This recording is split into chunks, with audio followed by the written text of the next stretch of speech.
रात को यमुनोत्री मंदिर में कोई नहीं रुकता, क्योंकि एक वो बसंती शाह जी गई थी एक बार। बसंती शाह नैनीताल की रहने वाली थी और दादी अम्मा के नाम से प्रसिद्ध थी, सब दादी अम्मा बुलाते थे उनको। वो थी, उनके साथ 5-7 अम्मा और थी। तो महाराज जी के पास पहुंचे, उनका बताया कि महाराज जी हम यमुनोत्री और गंगोत्री दर्शन के लिए जा रहे हैं। तो महाराज जी ने उनकी तरफ देखा और बोले कि रात को मत रुकना, वहां पे नीचे उतर आना। अब यमुनोत्री मंदिर जो है वो 10,000 फीट से ज्यादा की ऊंचाई पे स्थित है, पहाड़ है, पहाड़ी एरिया है, ठंड होती है बहुत ज्यादा, विकट ठंड होती है वहां पे, पूरा पहाड़ी एरिया है। और रात को जब नीरवता अपने आगोश में मंदिर को ले लेती है तो उसके बाद कोई भी उस मंदिर में रुकता नहीं। अगर किसी को रुकना हो तो नीचे हनुमान चट्टी में उतर आते हैं और रहने की व्यवस्था वहां पर है। अब माइया वहां पे पहुंच गई, श्रीमती शाह जी, दादी अम्मा जी और बाकी अम्मा जो उनके साथ थी वो पहुंच गई वहां पे।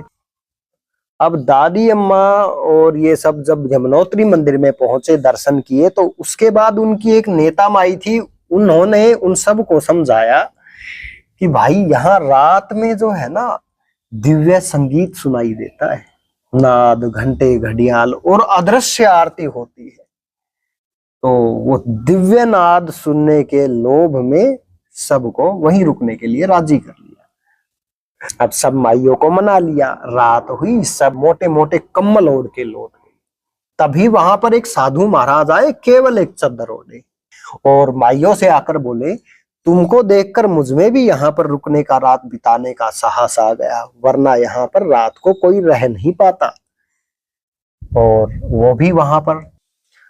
अब उनको ये नहीं पता था कि वो दिव्य नाद को सुन पाने की शक्ति हर किसी में नहीं होती, यहाँ तक कि ब्रह्मरेंद्र फट जाने से मृत्यु तक हो जाती है। यमुना जी जो है वो सूर्य पुत्री है और यमराज की बहन है, और यमराज जी ने उनको एक वरदान दिया है कि जो भी श्रद्धा से यमुना जी में स्नान करेगा वो यमलोक में नहीं जाएगा, है ना।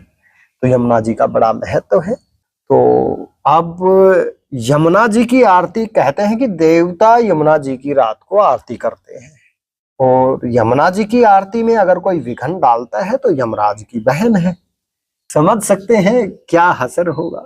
तो माइया वहां पे रुक गई, 2 बज गए रात के, दिव्यनाद सुनाई देने लगा। सबको बड़ा हर्ष हुआ, दिव्यनाद सुनाई दे रहा है। और कुछ समय बाद शेर के गुर्राहट की आवाज सुनाई